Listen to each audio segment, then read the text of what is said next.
Hello, Days for Lives fans. This is for Monday, June the 17th. Please subscribe, like, and share.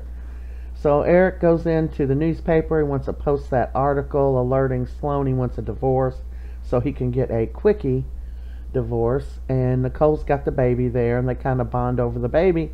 Then they seem to have a good time making up things they'd like to put in the ad to Sloan, calling her names and stuff. Yeah, you stay on that high horse, Nicole. Meanwhile, Theresa is waking up with her choice of man whore over Brady.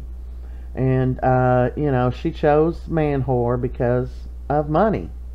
So she doesn't deserve love. I'll be glad when they get done with her. So, she's getting up. Alex got to go scarf up something to eat for him because, he's her bitch.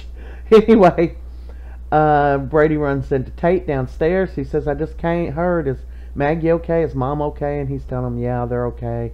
He's just cleaned up. He's like, well, great, I want to see Mom. He said, well, she's kind of busy right now. Henderson or Harris or whoever the butler is said she had been in Alex's room for over 2 hours. And he's like, oh. And he said, well, your mother made her choice. They said, what are you talking about? A choice between you and Alex? And he said, look, I don't want to talk to you with you about this. I just don't want to. He said, you've got to be kidding me. And he's like, she was just using me to make him jealous, and, it's okay. I'm fine. I don't want to talk to you about this. So Brady leaves, and Holly walks in. She's worried about Maggie and wants to see her. And Tate's leaving a note for his mother, and he's getting ready to leave. They were having a nice little conversation till Hell on Wheels walked in, Miss High Horse. And, man, she said some nasty things to Holly, like, she just thinks she's dirt, whatever. I'll be glad when her fake-headed wig ass is off this show. Anyway, Tate is talking to her after Holly leaves, because, of course, and she's telling her, what do you mean, decisions like you choosing Alex over Dad? You broke his heart. And she's like, what? Did he tell you that? I didn't mean for that to happen. Wah, wah. So Holly and Tate meet up outside the mansion, and he tells her that he's got a little plan for prom night because, see, Theresa and Brady are chaperoning. That means neither one of them will be at home. That's not what he said. I said that. So Alex comes back with the food, and she's all spaced out, and she doesn't tell him what's going on, though. Stephan, he's high on the horse. He's high on the hog. He's high on it all because he's got EJ just where he wants him, but EJ don't know it yet. EJ comes back, and Stephan's talking in circles. Well, I'm surprised you even left it in the safe. Something that important. And he's mumbling on. And finally EJ says, what are you blathering about? I have no idea what you're talking about. And he told him, I've got the DNA results. Jude's DNA results. And there he is telling him, being all happy about it. And EJ's like, what? And he's like, yeah, they were in the envelope in there because Kristen gave me that money. He told him the story, how I ran upon it.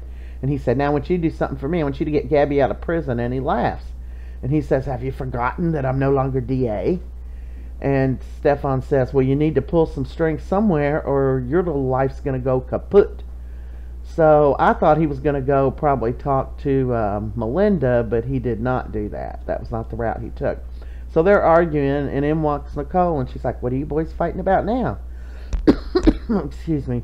And they say, oh, just normal stuff. So EJ says, I've got to go run an errand. And, he leaves. And she says, well, I'm going to take the baby upstairs. So EJ goes on and leaves. And after he leaves, she's asking Stephan, what's that all about? And he said, oh, brother stuff. Me and EJ at it all the time. Yeah.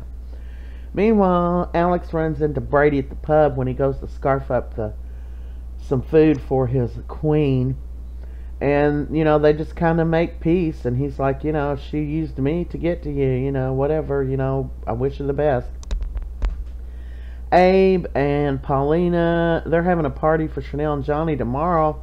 And Paulina forgot it's her and Abe's anniversary as well. So they're talking about their party plans, enjoying their evening. And there's a knock at the door. Now, who could that be at this hour? And it's none other than EJ DeMera, who tells Abe, I've thought about what you said, and I'm going to take that website down and stop all that. And he's like, well, I'm impressed, EJ. And he said, I'm going to need something in return. and then it went off. So what he's going to want in return is Paulina to get Melinda to set Gabby free.